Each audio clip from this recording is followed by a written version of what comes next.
Panying! Panying! Bakit mo kami iniwan? Ano nangyari dito? Bigla siyang natumba eh. Nawala ng malay. Kanina pa nga kami sigaw ng sigaw eh. Humingi kami sa inyo ng tulong eh. Tim, tignan mo nga, tignan mo siya. Baka buhay pa. Panying! Sandali. Sa tingin ko, plano niya to eh. Napanood ko na yan eh. Gumawa kayo ng paraan, pagkatapos lalapit ako, paglapit ko, pagtutulungan niyo ako, tapos makakatakas kayo! Ha?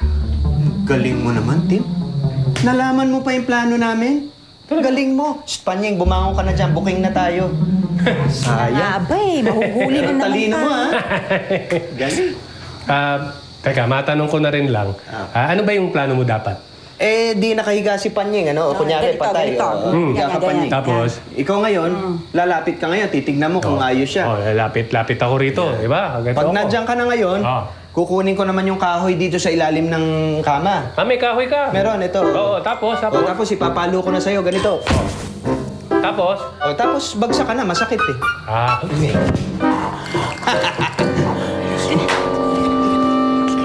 Alice.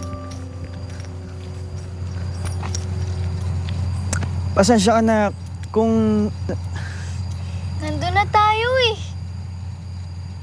Muntik na nating mailigtas yung mga magulang namin. Kaya lang wala. Nawala pa kasi pinigilan mo ko. Di ba sinabi ko naman sa'yo na kaya ko? Kaya lang hindi pa rin. Pinilit mo pa rin ako umalis doon. Naiintindihan ko anong nararamdaman mo, Alice. Hindi, Ace.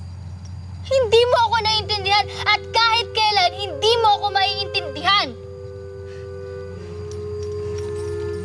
Hindi mo kasi alam yung pakiramdam ng isang anak na matagal na naghangad na makasama yung magulang niya katulad ko. Hindi ako katulad mo.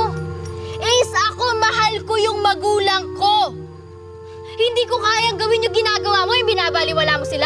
Hindi ko kaya yun.